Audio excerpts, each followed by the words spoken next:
If you needed further proof that Disney is beyond saving, they've actually gone back into their library and decided to censor a few more books, a few more ducktail related books. Apparently you can't do anything with ducks anymore. And here to talk to me about that is the writer, or he was the writer of the Darkwing comic book series, also worked on all the Disney afternoon specials, including DuckTales. Aaron Sparrow, how you doing, Aaron? I'm doing great. I was the writer of the great Darkwing Duck comic books. That's what I was the writer of. Because you Not know the why? lame one? Because I'm the best. I'm the best in the world. Well, maybe Don Rosa's the best, but they're certainly not treating him that way. Disney has reportedly banned 2 of Don Rosa's Scrooge McDuck stories from future reprints and collections. According to a tweet from Duck Talk's Twitter account, Rosa received an email explaining 2 of his Scrooge McDuck stories, The Richest Duck in the World and The Dream of a Lifetime, won't be republished or part of any collections moving forward. This is what the message to Rosa reads. As part of its ongoing commitment to diversity and inclusion, the Walt Disney Company is in the process of reviewing their library of stories. As a result, some stories that do not align with their values will not be published. This applies to 2 of your classic stories, The Richest Duck in the World and The Dream of a Lifetime. These stories will not be part of any reprints or new collections. But to go out there and act like there was something wrong with this material, that you actually have to ban it with all the crazy stuff that they're actually putting into their stories nowadays, Disney is just, they are so beyond saving. I don't even know what to say. No, it appears that it appears that the entire company is just infested at this point, and they're hollowing out their history. They're nerfing all of their properties. They're making them just completely hostile to your average American family. They're really going in a direction that's not profitable. And this is one of those decisions that, like, I'm sure that the corporate higher ups, they don't care about comics, so they don't even really know about. So it's just people that have their own kind of little fiefdom that are setting these rules and eliminating these stories. The problem is those 2 stories in particular by Don Rosa are part of the overall life and times of Scrooge McDuck, which is one of their best-selling, perennial, evergreen, always in print kind of collections of all of his retelling of Carl Barks' classic stories. And believe me, if they're coming for Don Rosa now, they're coming for Carl Barks next. You know what's crazy? I know you've met Don Rosa, correct? Mm-hmm. Yeah. Obviously, you were within the Disney family doing creative stuff like that. Is he a good guy? Is he just a bad person? Could you see this one coming? No, Don's he's an interesting character. He's very firm in his beliefs about what fair play is within the industry, and kind of like what he what he should be entitled to based on his work.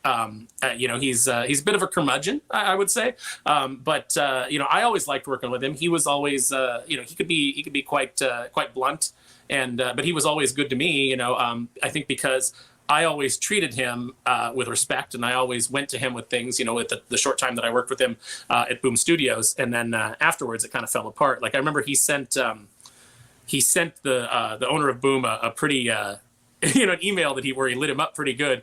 And the owner came out and he was all super mad. And he was like, screw Don Rosa. And, right in the bullpen, he was just like, screw Don Rosa. You know what? We're just going to reprint everything he did. And we're going to, make money off of his name and, not give him a single concession and et cetera, et cetera. He was just really upset. And I let him go through his rant. And then I said, hey, what serves us better?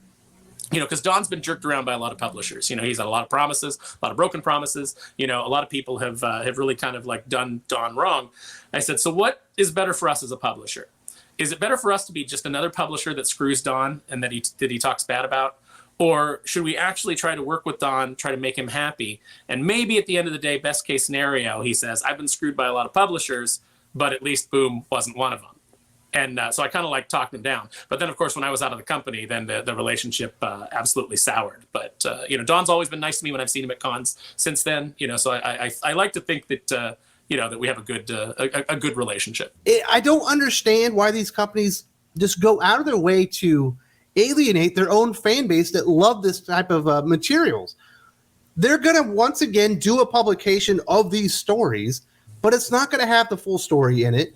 Don Rosa's not going to be mad. And then the real fans of DuckTales and Scrooge McDuck, they're not going to want that because it's not a completed edition. It's going to be looked at as something like that you don't want to touch because it just stinks of corporate censorship. this is the direction that we're heading. And this is why we always say, buy your physical media, have your physical copies of things, because they're going to go back. These cultural vandals are going to go back and they're going to try to strip everything out. They're going to try to put messaging in that wasn't originally there. They're going to try to assign things. We see it with Marvel. We see people saying like, oh, well, Iceman was always gay because the only member of the team that didn't think Jean was sexy. So therefore that was already, being seeded. And it's like, no, he was just a younger kid who wasn't interested in girls yet. But you're going to have people go back and they're going to try to like reframe all these things, and they're going to try to take out things that they don't like, and all in the name of diversity and inclusion, which are two words that I am sick of hearing. It's absolutely, what it is now. It might have had a good goal at the beginning, but now it's just getting down to censorship. And if you feel like the portrayal of, because what it all comes down to with this Don Rosa book is there's a character named Bombi the Zombie. And he's drawn in a very, kind of stereotypical African style, but it's also a style that was used by Africans, to depict their own people. So it's kind of based on that classic art, but now, of course, it's considered offensive. So that has to be removed. Why do you need to censor that? Why can't you just put a disclaimer on it that says that, obviously this was, a different time, this depiction, while it may not. Why do we even need the disclaimer? Can't we just trust adults to be adults and realize that this was made, 20 or 30 years ago, and it might contain some images that bother me? I was watching the Golden Girls the other day. Yes, I still like the Golden Girls, and I'm telling you, Disney is going to have to go back and censor that because of some of the stuff that B. Arthur says as the main character would be considered offensive today. Golden Girls. Yeah, it's everything has to be run through this new sensitivity, and it's just making everything bland. I think it was Donald Glover who was talking about entertainment today is toothless because, oh my gosh, you can't do anything that might offend this list of groups. I understand, not trying to be mean-spirited. I understand trying to appeal to a wide demographic, but the problem is you're only appealing to these small niche demographics now by limiting all this stuff, and regular people are kind of like walking away.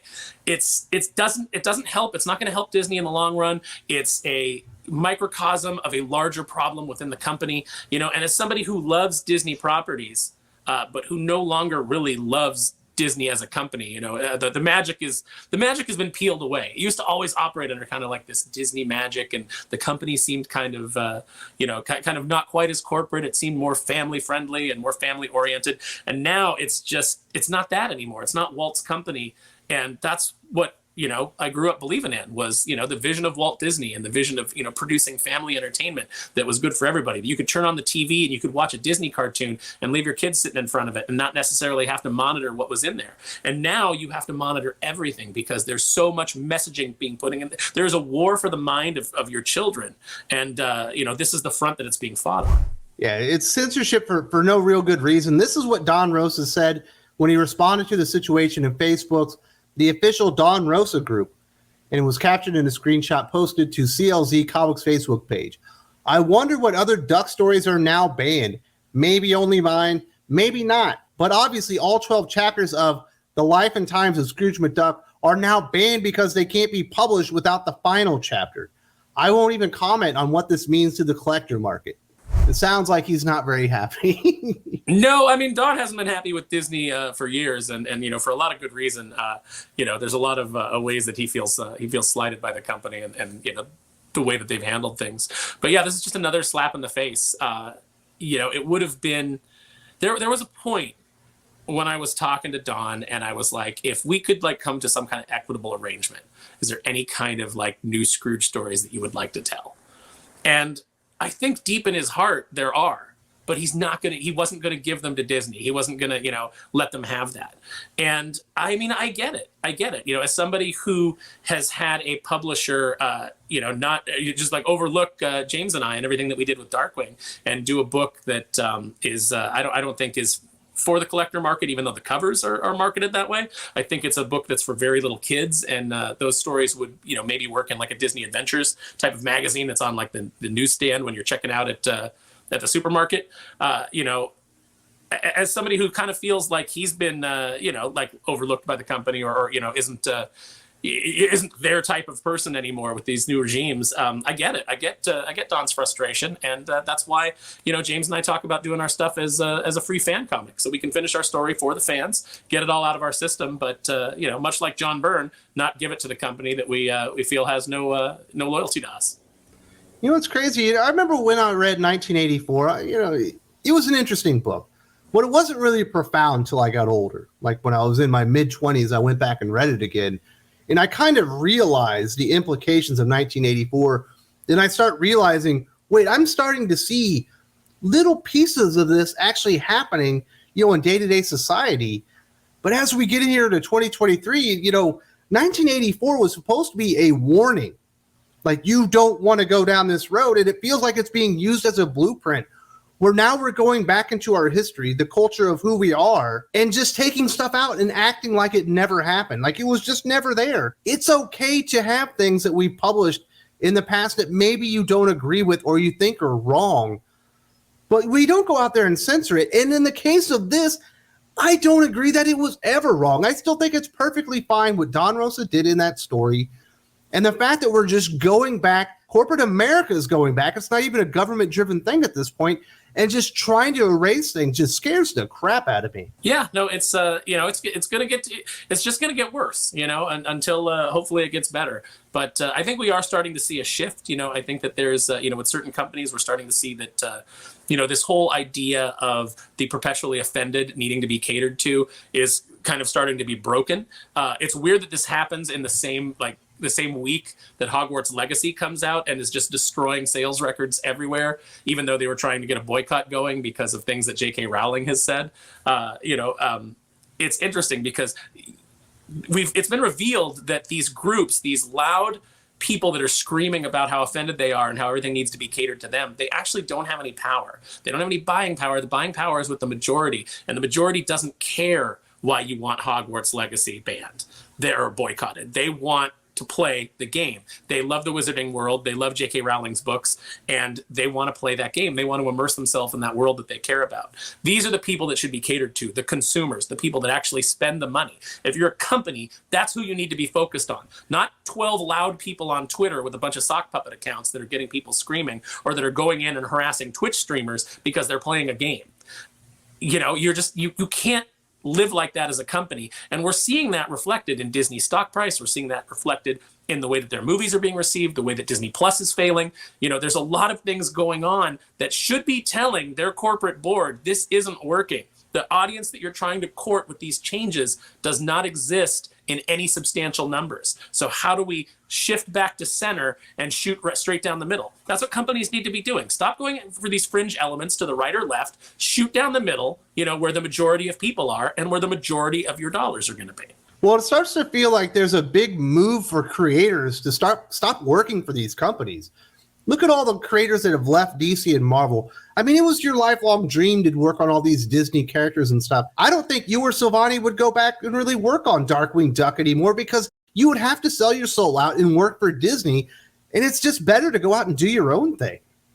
It's tough because you would have to go back and you would, anything that you want to do would be nerfed to such a degree that you wouldn't be able to present your best story.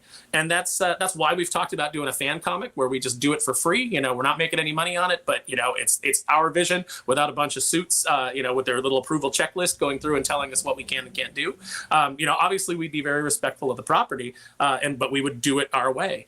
And that's another reason that if you guys are following me on Twitter, I've started posting pictures of the creator-owned book that we're going to do. I've finally decided that it's time to pull the trigger. It's time to get out there and do something that I own, that no one else can tell me how to do it. No one else can tell me, oh, you can't do this joke because this joke will offend A, B, and C. We're going to do a very fun Venture Brothers style superhero tale. And, I hope that you guys will go over to my Twitter and my Instagram and check out what I'm dropping so far because hashtag Doomface is coming. I can tell you this right now. If you need a sympathy reader, I'm available. All right. I will, I know that you are on the cutting edge of, making sure that, everything is appropriate and sensitive. This is just the latest example of an ongoing, very dangerous trend just within all of media. The turn towards digital has brought in a new age of censorship. Had a great discussion about that a couple of years ago here on the channel. We've been talking about it and predicting it for quite some time, and it's absolutely happening right now. Definitely check out this conversation. There's also a link in the video description.